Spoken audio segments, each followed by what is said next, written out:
اللہ وبرکاتہ۔ ماشاءاللہ تمام احباب نظم و ضبط کا خیال رکھتے ہوئے اپنی نشستوں پر تشریف رکھیں۔ انشاءاللہ میں آپ احباب کے سامنے چند معروضات، چند گزارشات اللہ کی توفیق خاص کے ساتھ اپنے والدین کی دعاؤں کے ساتھ کرنا چاہتا ہوں۔ تمام احباب سے گزارش ہے انشاءاللہ الرحمن اس پروگرام کے اندر آپ نے اللہ رب العالمین کی توحید اور نبی کائنات کی ختم نبوت، صحابہ کرام کی عظمت، اہل بیت کی شان کو سننا ہے۔ تمام احباب نظم و ضبط کا خیال رکھیں۔ سلام میں لینے لگا ہوں، جواب آپ نے دینا ہے۔ بزرگ بھی بیٹھے ہیں، نوجوان بھی، تمام احباب محبت سے ایک مرتبہ سلام کا جواب دیں۔ السلام علیکم ورحمۃ اللہ وبرکاتہ۔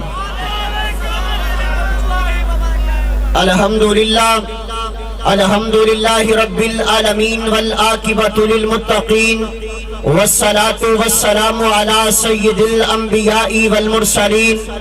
اللہم صلی علی محمد وسلم وبارک صلی علیہ۔ اعوذ باللہ من الشیطان الرجیم، بسم اللہ الرحمن الرحیم۔ فَإِنْ آمَنُوا بِمِثْلِ مَا آمَنْتُمْ بِهِ فَقَدِ اهْتَدَوْا۔ وقال النبي صلى الله عليه وسلم لو كنت متخذا خليلا لاتخذت ابا بکر خلیلا۔ صحابہ نے ورثے میں جو دی ہے دولت اسے ہمیشہ جہاں میں لٹاتے رہیں گے۔ اگر اس دنیا میں قیامت بھی آ جائے اصحاب پیغمبر کی عظمت کا ڈنکا بجاتے رہیں گے۔ احباب ذی وقار، انتہائی مختصر حمد و ثنا اور درود و سلام کے بعد آج کا یہ عظیم الشان فقید المثال مشترکہ پروگرام جس میں آپ احباب تشریف فرما ہیں، اللہ تمام احباب کا آنا مل بیٹھنا اپنی بارگاہ کے اندر قبول فرمائے۔ تو آئیے مسلک اہل حدیث کا پیغام نوٹ کیجئے، آئیے مسلک اہل حدیث کا اعلان نوٹ کیجئے اور شہید عالم اسلام حضرت علامہ احسان الہی ظہیر شہید رحمہ اللہ کے روحانی بیٹے کا پیغام سنیے۔ تو آئیے میں اپنی بات کا آغاز بلا تمہید کر دینا چاہتا ہوں، توجہ میری طرف رکھیے گا، آئیے ذرا توجہ کیجئے گا۔ حضرات، اگر کوئی شخص محنت کرے وہ محنت کر کے خطیب بن جائے گا، اگر کوئی محنت کرے وہ محنت کر کے ادیب بن جائے گا، اگر کوئی محنت کرے وہ محنت کر کے مقرر بن جائے گا، اگر کوئی محنت کرے وہ محنت کر کے علامہ بن جائے گا، فہامہ بن جائے گا، وائز بن جائے گا، مقرر بن جائے گا، عابد بن جائے گا، زاہد بن جائے گا، عالم بن جائے گا۔ لیکن میری جماعت کا عقیدہ یہ ہے، مسلک اہل حدیث کا پیغام یہ ہے، بلکہ میں اسی طرح بات کر دینا چاہتا ہوں، صرف مسلک اہل حدیث کا نہیں بلکہ مسلک دیوبند کا پیغام بھی یہ ہے، صرف مسلک دیوبند کا نہیں بلکہ مسلک اہل سنت کا پیغام بھی یہ ہے۔ ہماری دعوت یہ ہے، ہمارا پیغام یہ ہے۔ سارے ایک مرتبہ میرے ساتھ بولیے گا، میری بات کی تائید کیجئے گا، ایک مرتبہ سارے بولیے گا، کوئی بھی انسان محنت کر کے صحابی بن سکتا؟ سارے نہیں بولے، کوئی بھی انسان محنت کر کے صحابی بن سکتا؟ نہیں بن سکتا، کیونکہ صحابی کی تعریف کیا ہے، صحابی کی ڈیفینیشن کیا ہے، صحابی کسے کہا جاتا ہے، صحابی کون ہوتا ہے، صحابی کسے کہتے ہیں؟ جس نے ایمان کی حالت کے اندر نبی کائنات کا چہرہ پر انوار دیکھا ہو۔ اگر نہیں سمجھے اس انداز سے سمجھانا چاہتا ہوں، کون سا چہرہ دیکھا ہو جس چہرے کے بارے میں حضرت حسان نے کمال درجے کی بات کی، فرمایا وَأَحْسَنَ مِنْكَ لَمْ تَرَ قَطُّ عَيْنِي وَأَجْمَلَ مِنْكَ لَمْ تَلِدِ النِّسَاءُ خُلِقْتَ مُبَرَّأً مِنْ كُلِّ عَيْبٍ كَأَنَّكَ قَدْ خُلِقْتَ كَمَا تَشَاءُ۔ حضرت حسان کہتے ہیں محبوب اللہ نے آپ کو حسن و جمال عطا کیا، اللہ نے آپ کے چہرے کو اعلیٰ بنایا، اللہ نے آپ کی زلفوں کو اعلیٰ بنایا، اللہ نے آپ کی آنکھوں کو اعلیٰ بنایا۔ اگر نہیں سمجھے ہو، تیری اور میری زبان والا بولا اور اردو زبان والا بولا اور کمال درجے کی بات کرتا ہے، پتہ کیا کہتا ہے؟ کہتا ہر کوئی فدا ہے بن دیکھے دیدار کا عالم کیا ہوگا۔ انشاءاللہ آپ احباب کے سامنے شاعر اہل حدیث مولانا یحییٰ عمیر بہاولپوری صاحب آپ کو نبی پاک کی نعت سنائیں گے، تو آئیے ذرا گناہگار سے بھی سنیں گے۔ ہر کوئی فدا ہے بن دیکھے دیدار کا عالم کیا ہوگا، جب زلف کا ذکر ہے قرآن میں رخسار کا عالم کیا ہوگا۔ ایک سمت علی، ایک سمت عمر، ابو بکر ادھر، عثمان ادھر، ان جگمگ جگمگ تاروں میں مہتاب کا عالم کیا ہوگا؟ اور جب سب صحابہ دوزانوں بیٹھے ہوں گے مجلس میں، جب مجلس کا یہ عالم ہے، دربار کا عالم کیا ہوگا؟ جب دربار کا یہ عالم ہے، سرکار کا عالم کیا ہوگا؟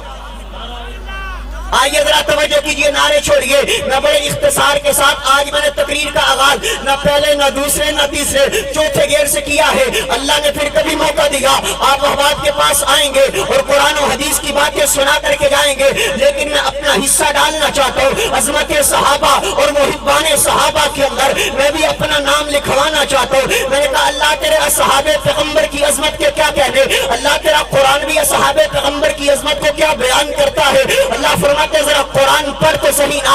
آئیے ذرا آپ کے سامنے میں قرآن پڑھنے لگا ہوں۔ قرآن کا پہلا پارہ ہے، سورۃ البقرہ ہے۔ اللہ اعلان کر رہے ہیں، فرمایا فَإِنْ آمَنُوا بِمِثْلِ مَا آمَنْتُمْ بِهِ فَقَدِ اهْتَدَوْا۔ اللہ فرماتے مجھے ایمان ایسا چاہیے جیسا ایمان صحابہ کا ہے۔ اللہ فرماتے مجھے ایمان ایسا چاہیے جیسا ایمان ابو بکر کا ہے، جیسا ایمان عمر کا ہے، جیسا ایمان علی کا ہے، جیسا ایمان عثمان کا ہے، جیسا ایمان معاویہ کا ہے رضوان اللہ علیہ مجمعین۔ اللہ اگر میں تیرے صحابہ کے ایمان کا مطالعہ کروں، اللہ اگر میں ابو بکر کا ایمان دیکھوں، ایمان کے کیا کہنے، اللہ اگر میں ان سارے صحابہ میں سے جب جناب بلال کے ایمان کا مطالعہ کرتا ہوں، کبھی اپنے ذہن کے اندر وہ تصور تو لے کر کے آؤ نا، کبھی اپنے جذبات اور خیالات کے اندر وہ منظر تو لے کر کے آؤ نا، جب امیہ بلال کو تپتے ہوئے کوئلوں پہ لٹاتا تھا، بلال وہاں پر بھی آہت آہت کی آواز کو بلند کرتا تھا اور بلال کہتا تھا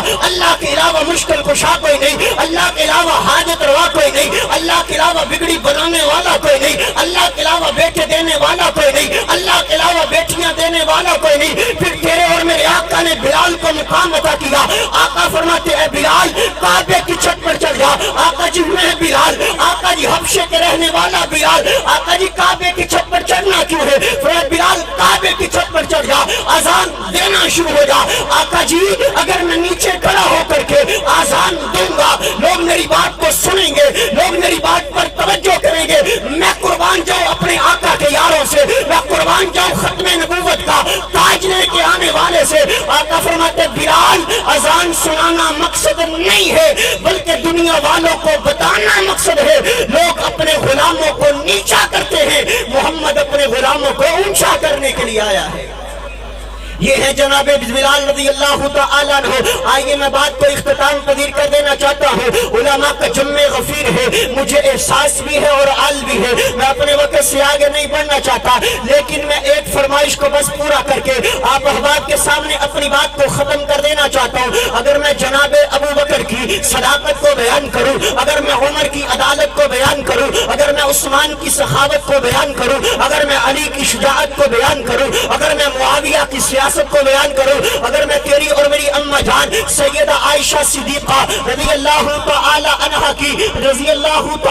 عنہا کی پاکیزگی کو بیان کروں، بہت سارا وقت درکار ہے، لیکن آج لوگوں کے ذہن کے اندر ایک غلط فہمی ہے، آج لوگوں کے ذہن کے اندر ایک وہم موجود ہے۔ آج کہا جاتا ہے کہ نبی پاک کے صحابہ نبی پاک کے اہل بیت سے محبت نہیں کرتے تھے، نبی پاک کا یارانہ نبی پاک کے گھرانے سے محبت نہیں کرتا تھا۔ صرف یہ بات آپ کے سامنے رکھ کر کے میں بات کو ختم کر دینا چاہتا ہوں۔ اہل الحدیث کا طالب علم ہونے کے ناطے سے میں ایک بات عرض کر کے اپنی بات کو ختم کرنا چاہتا ہوں۔ آئیے جناب ابو بکر صدیق رضی اللہ تعالی عنہ سے بات شروع کرنے لگا ہوں۔ اور جناب ابو بکر کون ہے جس کے بارے میں کائنات کے سردار نبی نے تاریخی جملہ بولا، فرمایا لو کنت متخذا خلیلا لاتخذت ابا بکر خلیلا۔ لوگوں اگر میں کسی کو اپنا خلیل بناتا جناب ابو بکر کو بناتا، جس کے بارے میں اہل سنہ والجماعہ کا اس بات پر اجتماع ہے کہ افضل البشر بعد الانبیاء، سارے نبیوں کے بعد عظیم ترین شخصیت جناب ابو بکر صدیق رضی اللہ تعالی